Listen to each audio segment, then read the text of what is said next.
What is going on, you beautiful sexy beasts? As always, yeah boy, your favorite content creator YouTuber of all time, the great one. There's a reason I'm called the great one, man, and you know it.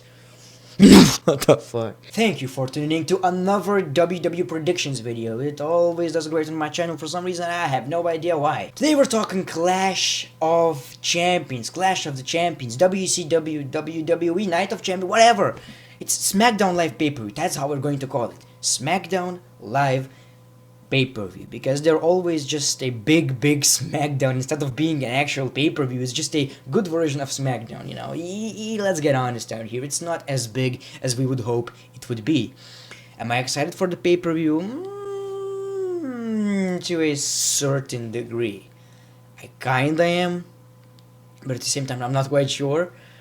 Like, it's a pay-per-view, so I'm actually excited about it to a certain degree. I cannot wait to do a review. I like reviewing things, talk to you guys, and hopefully I will get some views, you know. But when it comes to like the actual build for the pay-per-view, I think it was trash. The build for this pay-per-view was really terrible, except for one match maybe, which is the main event. So there's a lot of intrigue in there, but of course I believe WWE is going to just, you know, choose a very safe route with this. So I'm not actually excited about this. However, let's jump into Clash of Champions 2017 SmackDown Live pay-per-view predictions.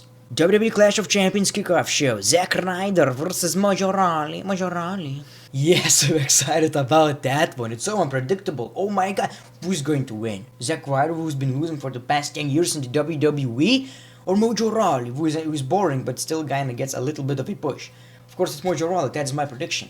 So, if you guys didn't see that, Mojo Rawley pretty much turned his back on Zack Ryder, and after that, we didn't see anything between those two. But still, we're getting a match, so where's the build? We got some Twitter beef between them. Yeah, that is so exciting. No, it's not. It's obviously not exciting, and I don't care what you say. So, my prediction is Mojo Rawley, or he's going to get disqualified because he's going to beat the shit out of him. But I'm just saying, Mojo Rawley is going to win, Zack Ryder is going to get buried again, and that's the end of the story. The match is going to completely suck. My prediction is Mojo Rawley.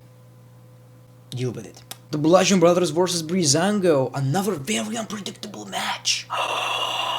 Who's going to win? Bludgeon Brothers. They're going to win the match.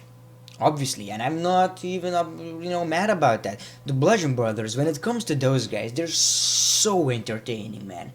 Their theme music, their attire, I just love everything about those dudes, except the hammers, like very fucking hammer, you know. That's just fucking cringy.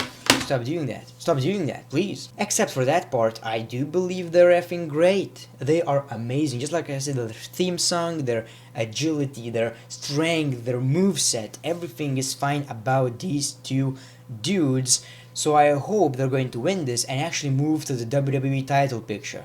And Breezango, when it comes to Breezango, it's like the first time they're actually wrestling in the past 3 months, like right? These kids, you know, these, how are they called? Fashion files, they're so cringy, they're not funny anymore. I don't get it, guys. A lot of people find them funny and entertaining, I don't, I'm sorry. However, my prediction is the Bludgeon Brothers, and that's just going to be pretty much a squash match. So, kind of a shame for Breezango, but still. SmackDown Women's Championship Lumberjack match. Charlotte Flair versus Natalya. I mean, when it comes to, I don't want to sound like a bitch complaining all the time, but still, lumberjack matches are the worst type of matches in the WWE. I don't know any good lumberjack match. It's so bad and cringy, and I don't get it. Bunch of animals, just, it's so bad. It's so terrible. And the logic here is just, there's no logic with this build. I pretty much said, there was this backstage segment, all the women, a lot of women, and they pretty much, all of them said, I want a title shot, I want a title shot, I want a title shot. Then Bryan said, well, you're going to have a lumberjack match for a title match, but of course you're not going to be in a title match, you're just going to watch it. And they're like, oh man, this is great, yeah, finally. What? What the fuck? You were just asking for a title match, but once he said that you're going to be pretty much watching a title match, you're like, oh yeah, hell yeah, this is fucking good. This is not good. This doesn't make any logical sense. I don't make any sense. It doesn't make to a point where me during a video spraying shit on my hair makes more sense than this. Be careful around the $1 million set. It's paper. Of course, Charlotte Flair is going to retain the championship, and the next rivalry is going to be pretty much SmackDown Women versus the Riot Squad. Riot! And that's about it. So my prediction is Natalya. Charlotte Flair. What am I talking about? WWE United States Championship, Baron Corbin the champion versus Dolph Ziggler versus Bobby Roode. Hey Bobby! Hey, Ziggler! I'm champion, you're not. This rivalry is just sad, isn't it? Dolph Ziggler was just added to the match without actually winning anything, and you guys know how much I love Dolph Ziggler, one of my favorites of all time, but you could just make him win a match and put him right here instead of just announcing him without actually earning it. Is that really hard? All you have to do is just defeat a #1 contender by a roll-up or something and you are in a match. However, they decided just to put him without anything, and the only reason he is here is just to take that pin. And my prediction is Baron Corbin. Bobby Roode is going to do a glorious DDT on Dolph Ziggler. Baron Corbin is going to throw Bobby out of the ring. 1, 2, 3 pins Dolph Ziggler. Here's your still WWE United States Champion. That's just a safe way for WWE, a very boring way. And I would love to see Dolph Ziggler actually winning the match, surprising us all, shocking us all, and something very, very different. But that's not gonna happen. I'm pretty sure that is not gonna happen. So my prediction is Baron Corbin, and so far this rivalry, this pay-per-view in my mind in this video sounds like very, very boring one. I'm sorry, but based on my predictions. WWE SmackDown Tag Team Championship, the Usos versus the New Day, Shelton, Benjamin, and Gable versus Rusev and Aiden English. This is somewhat actually exciting because I would love to see Rusev and Aiden English actually winning these titles, man. They are so over with the crowd. I would love to see that happening. The New Day, I don't want them as champions. I think they're kind of getting stale. Usos are great champions, but I just think it's a little bit, a time for something new, so I would love to see them. However, my prediction right here, Chad Gable and Shelton Benjamin, because, they're kind of want to put these guys over, and they're not that over. And look at them, the only thing I can say about this match, I look at these guys, the only thing I can say is American Alpha 2.0. That's about it. That's about it. I pretty much said that Shelton Benjamin is pretty much the same as Jason Jordan, and everybody's like, that's race is the great one. No, they don't look alike because they're black. No, they don't look alike because they're black. They look alike because they have the same hairstyle, similar facial expressions, and pretty much the same attire. So that's what makes them look the same. You know what makes them look the same? That they're with Chad Gable and they're doing the same tag team. That stupidity pisses me off. Everything is taken out of context these days on the internet. You have to be very, very safe because people are going to translate anything you say into their advantage, Fuck that. My prediction is Chad Gable and Shelton Benjamin. WWE Championship, AJ Styles the champion versus Jinder Mahal. Very, very uninteresting rivalry, the build was bad.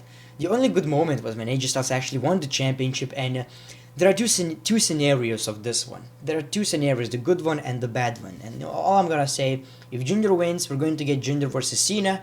If AJ wins, we might get him AJ versus Cena or AJ versus Shinsuke, something like that, because Cena might be winning Royal Rumble in my opinion. So, that's all, anyway, the best way to go about it. Jinder Mahal, and I don't want that, guys. I like Jinder. I would love to see him as US champion, not the WWE. I'm sorry.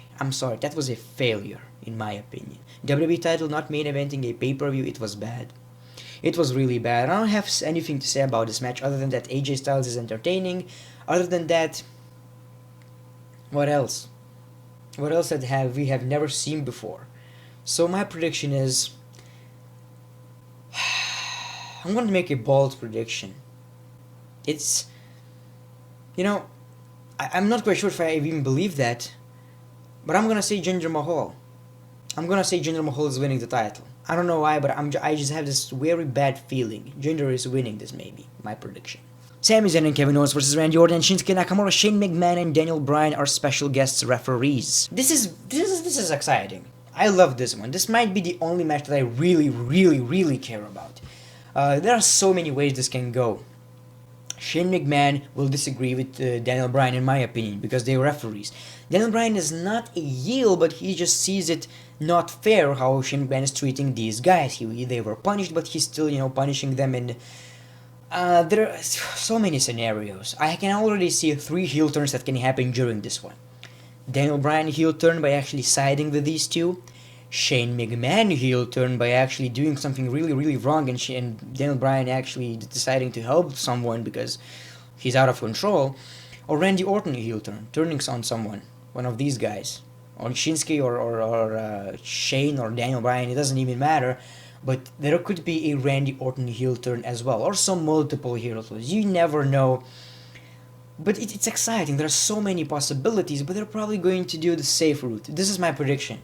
It's going to be just a little bit of disagreement, like Shane McMahon, no, Daniel Bryan pins, Shane McMahon is like, oh man, why would you? And at the end of the show, we're going to have this tear down, like, why? And it's boring. It's probably what's going to happen. My prediction is Sami Zayn and Kevin Owens, and Daniel Bryan is not necessarily cheating, but he pins them where he probably would be arguable to pin them. Something like that. And Shane McMahon will disagree with him. That's my prediction. Yeah. Either way, guys, let me know in the comments below your predictions for Night of Champions 2017 SmackDown Live exclusive pay-per-view.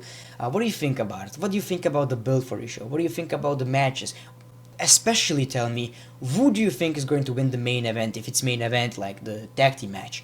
Let me know about that one. That is the most exciting one. Make sure to follow me on Twitter and Instagram. The real links are in description below, because you follow the fake ones. Why would you do that? I don't know. The great one, peace, love, and hugs. It's been a pleasure.